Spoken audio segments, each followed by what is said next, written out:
आतंकी साजिश पर बनी फिल्म केरला स्टोरी, ये केरला स्टोरी की इन दिनों काफी चर्चा है। कहते हैं केरला स्टोरी सिर्फ एक राज्य में हुई आतंकवादियों की छद्म नीतियों की साजिशों पर आधारित है।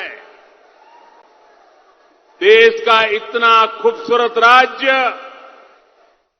जहां के लोग इतने परिश्रमी और प्रतिभाशाली होते हैं, उस केरला के में चल रही आतंकी साजिश का खुलासा ये केरला स्टोरी फिल्म में, केरला फाइल्स फिल्म में उसे किया गया है।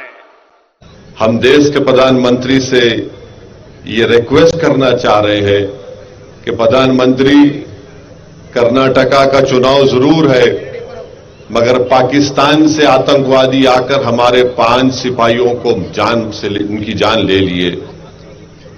मणिपुर जल रहा है, लोग अपने घरों को छोड़कर भाग रहे हैं, गांव जल रहे हैं, चर्चिस को जला दिया जा रहा है, और प्रधानमंत्री जो है उस एक गंदी पिक्चर के बारे में जो झूठ पर मुबन्नी है, उसका प्रमोशन कर्नाटका के विधानसभा के चुनाव में कर रहे हैं। ये बड़ी अफसोस की बात है कि देश के प्रधानमंत्री को जहां पर तवज्जो लेना था वहां पर तवज्जो कम ले रहे हैं और आकर उस पिक्चर के बारे में बात कर रहे हैं जो पिक्चर में कहा गया केरल के 32,000 औरतें आईसिस ज्वाइन की, उस पिक्चर में लिखा गया प्रमोशन में। बाद में कोई कोर्ट को गए तो उसने कह दिया कि नहीं सर, खाली 3 नंबर है। हम देश के प्रधानमंत्री से पूछना चाह रहे हैं, अगर कोई पिक्चर फैक्ट पर बनाई गई है तो खुलकर कहो फैक्ट पे बनाई गई।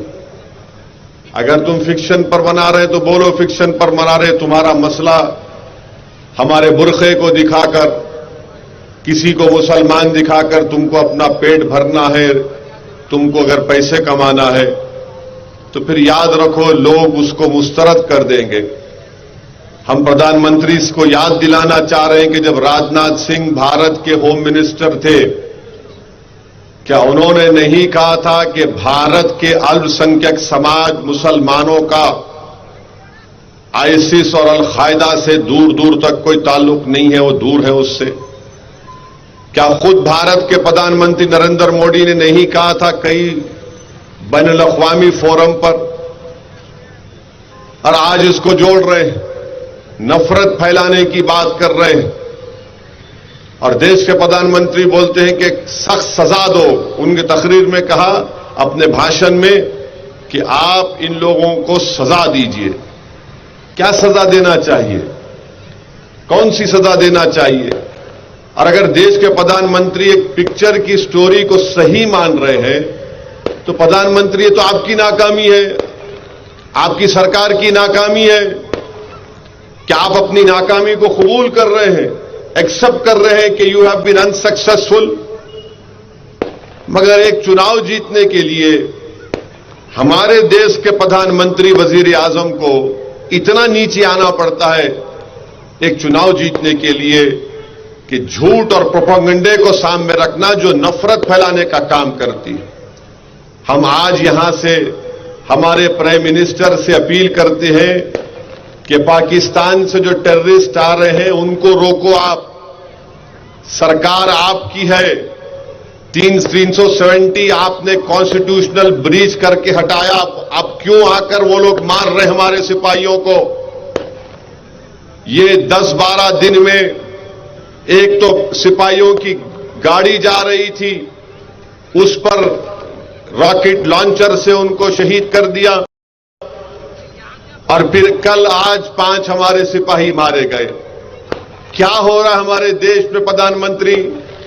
और बीजेपी आरएसएस के लोगों से पूछता हूं जो हर थोड़ी देर को नेशनलिज्म बोलते, अरे तुम्हारा नेशनलिज्म अब क्यों खामोश हो चुका है? कहां गया तुम्हारा नेशनलिज्म? बताओ, बोलो तुम्हारा नेशनलिज्म कहां है? हमारे सिपाही मारे जा रहे हैं पाकिस्तान से आकर और बीजेपी के आरएसएस के लोग उस पर बात नहीं करते। हमारे देश में मणिपुर में चर्चों को जला दिया जा रहा है, सिविल वार हो रही है मणिपुर में। क्यों हो रही है? क्योंकि बीजेपी ने डिवाइड एंड रूल की पॉलिसी मणिपुर में की। आपने ट्राइबल्स के जो राइट्स थे किसी और को देने की आप कोशिश कर रहे हैं।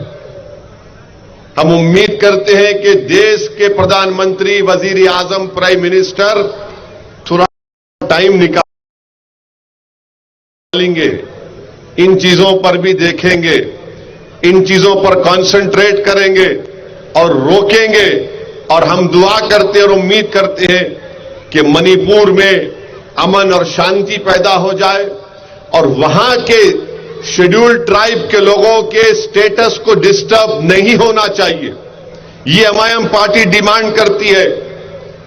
आप किसी को एसटी में शामिल नहीं कर सकते ऐसा ही करके, इसीलिए मणिपुर में सब तमाशे हो रहे हैं।